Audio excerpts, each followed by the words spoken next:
Hi, good news. Today we're at the end of chapter 10. This is it. Though I think we need to change, I should have changed this sooner. The titles here, we did the practice already. Gram plots, I haven't quite figured out, so we're not going to skip it. And I don't think we're on 7 or 8, I think we're on 6. But that's looking a little better.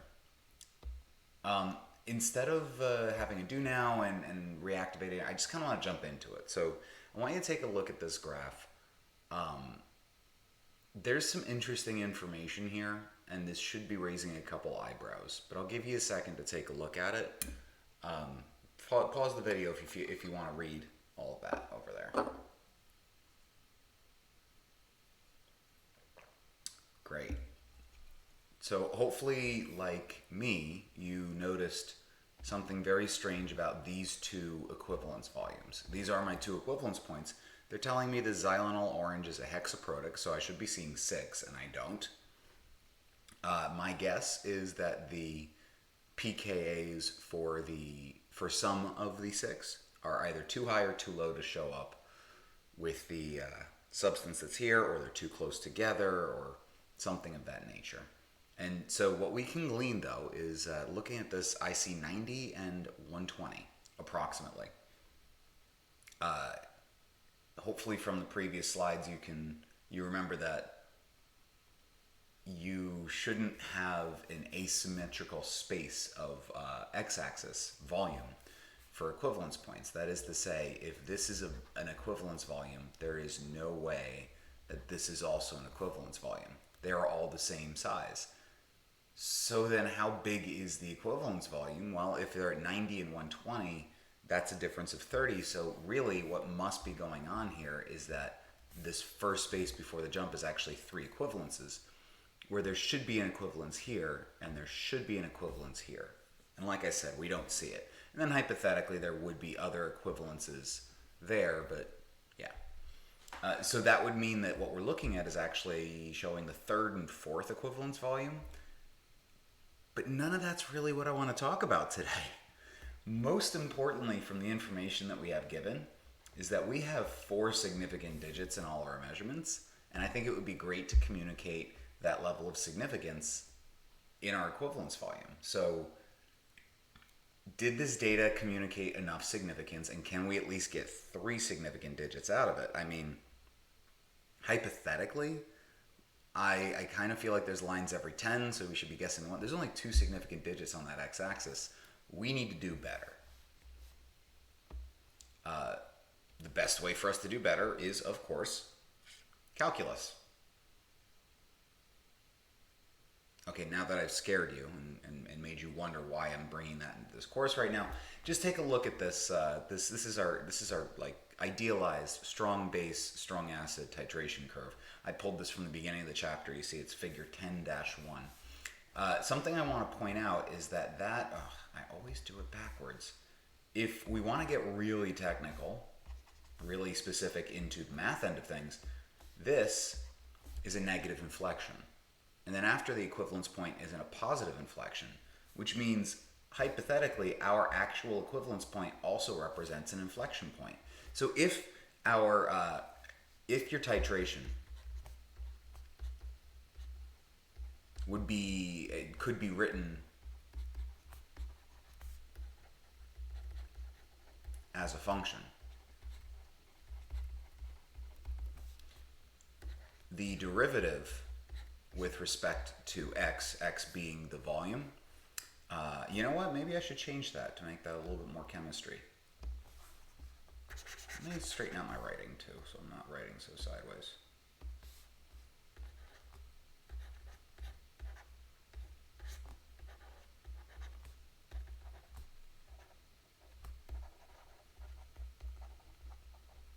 Hypothetically, your inflection point, your slope is borderline infinitely large. At least it's at a maximum. I would say that the slope of our line is at a maximum, and the second derivative with respect to volume is 0 because we're actually going through our inflection point. If you haven't taken calculus yet, don't worry about this. We're going to make things a little bit easier to digest. If you have taken calculus, this makes sense. Now all I got to do is go back and write a function that describes a titration. I mean, you can do that if you want. It's actually it's written out. Harris wrote it in the book.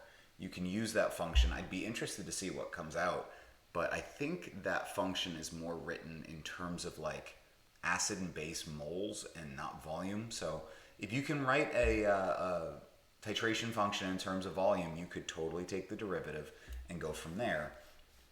But what I'd rather do instead is I'd rather take a look at this data set and see what we can pull out of it. Because while this is an idealized curve, that's not really how it works in lab.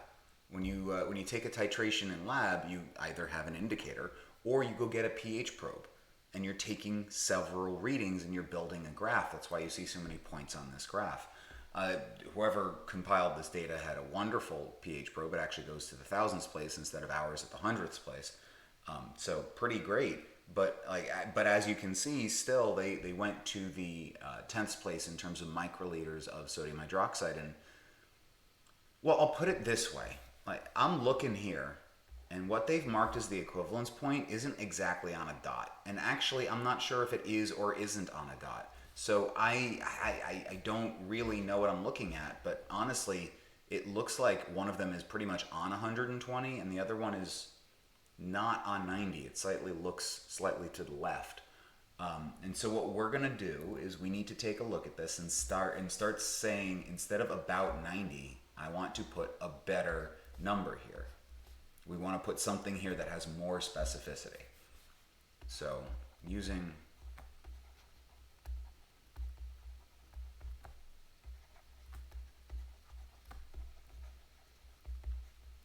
what's nice about this is this allows us to look at our data, and rather than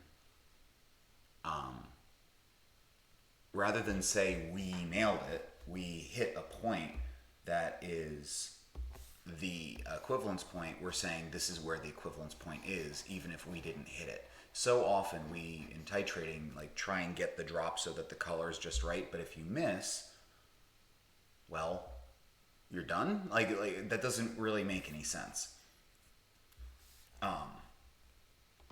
Why is it that you'd expect to hit the endpoint every single time? What would be nice is if you had a set of data, you could still figure out where the endpoint should be.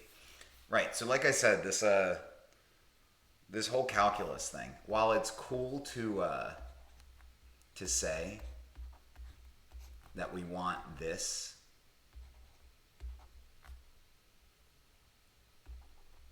to be a maximum, in the absence of a function, if you want to work one step backwards, what a derivative is the limit as the infinitesimal change in volume approaches zero.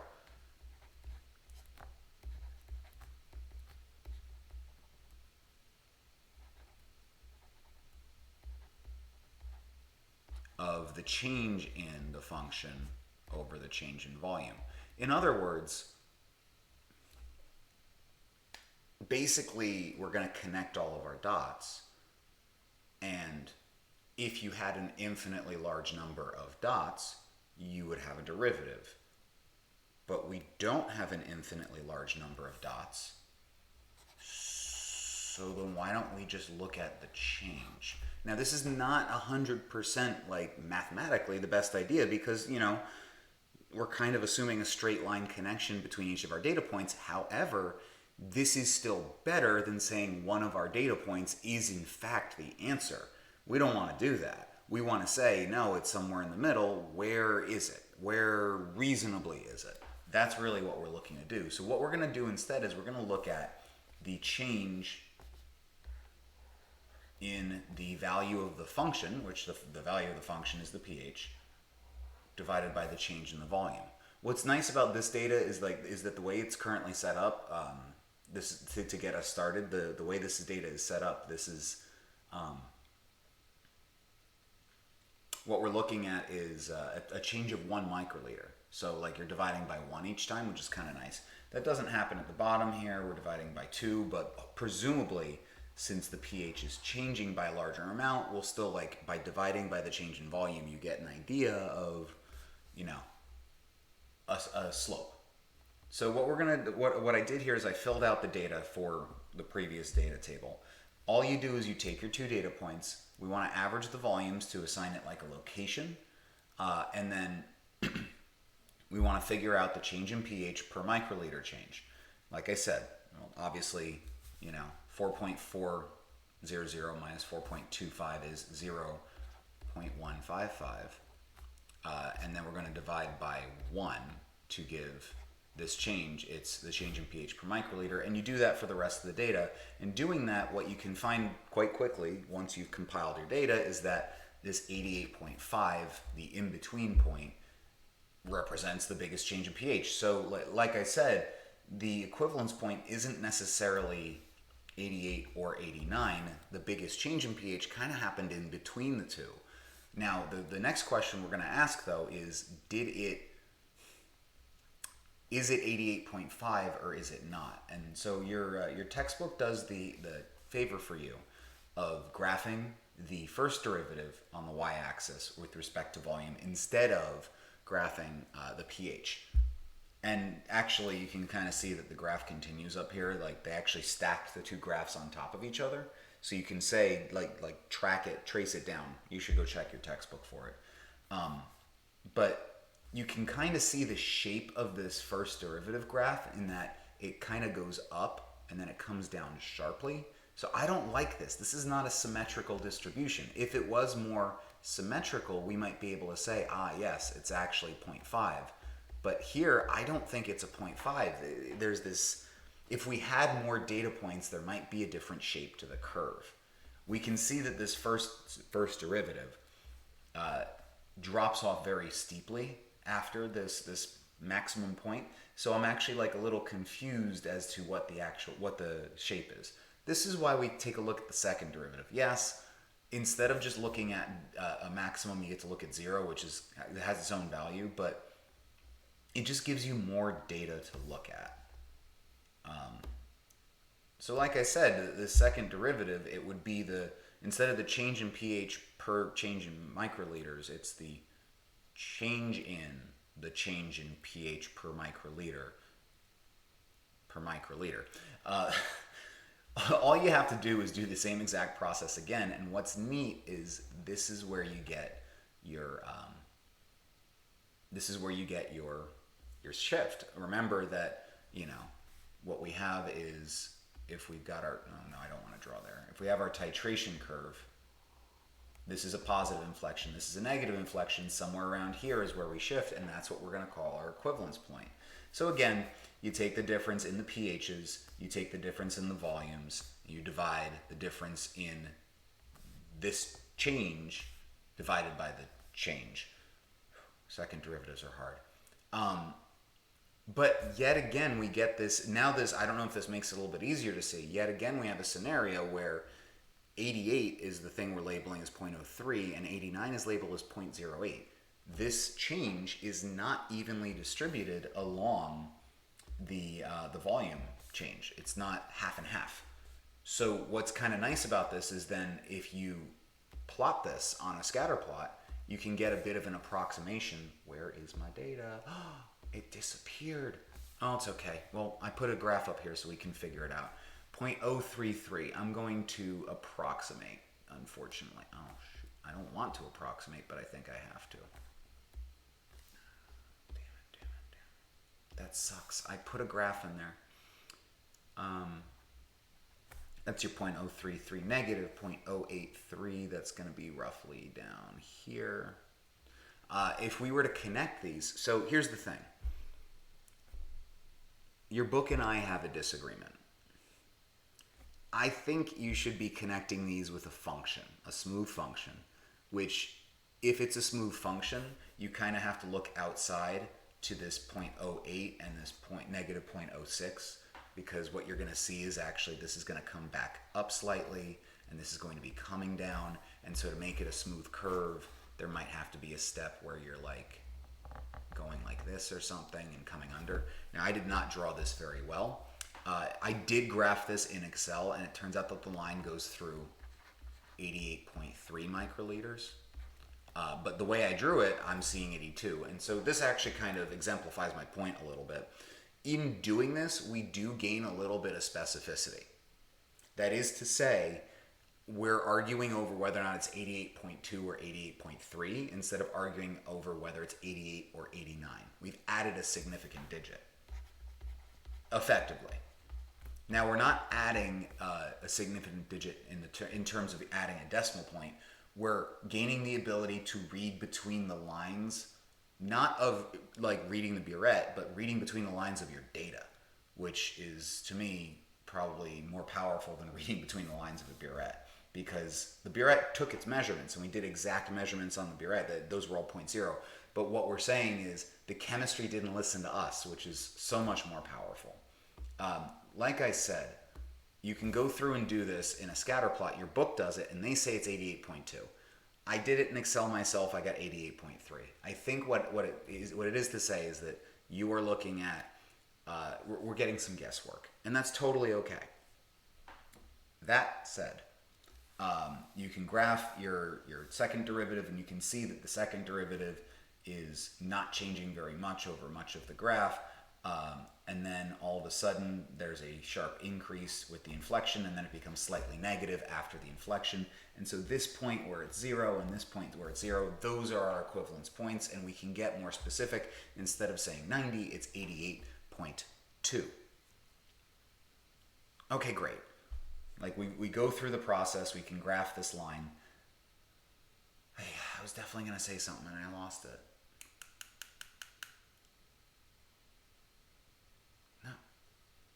Oh, yes. I'm sorry. This is idealized data. This is from your textbook. When you go do this in lab, given the quality of your pH probe, the quality of your sample, your experience in titration, most likely what's going to happen is you're not going to see as smooth a graph as your textbook shows. There's going to be some chaos, and it's going to be like, and there's going to be dots all over the place. Now, that being said, I kind of expect this technique is getting at putting you in a position to better analyze your data, not giving you a tool to use as a first run analysis. If you have chaotic data because of like one or two aberrant points, I mean, let me erase some of my writing and I'll show you. It's even on this graph a little bit. There's a point here that's above 0, and then there's like the points before below 0. You can't look at any time the second derivative crosses 0 and say it's an equivalence point, because then you're going to get equivalence points that are completely unevenly spaced. This is geared towards saying, I know there's an equivalence point around here. Let's analyze the data around here and see what we can see. I don't want you having a graph, like looking at a graph like this and saying, my equivalence points are 88.2, 118.3, and 124.1. Right? You're not going to get another equivalence point like 6 milliliters after a previous one when the one before that happened at 30 before that. Like that's just not going to happen. So don't throw out the old stuff we've been talking about. Instead, use this to get more specific after we've done the stuff we've talked about before. So that said, I want to kind of give you a couple minutes to practice. Here's another set of data. Try and figure out the first and second derivative approximations of this, and tell me a more specific equivalence point. By all means, if you need to grab a calculator, hit the pause button. What I can do, actually, I have a nagging suspicion that the graph is there. Oh, there is a line. Never mind. Nothing. Hit the pause button, take a minute, figure it out.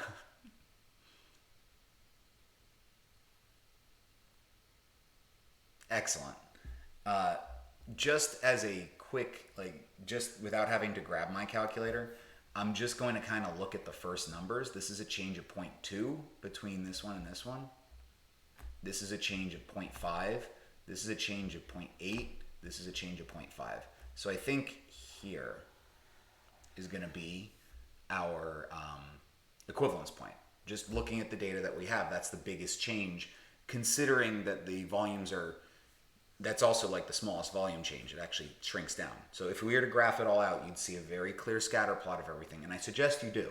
It's easy enough to type this up into an Excel spreadsheet and see what I'm talking about. But that's going to be where you're going to want to like go into your first and second derivatives. The first derivative is going to be highest there. It's going to be astronomically large actually, because it's 0.8 divided by like 0.004.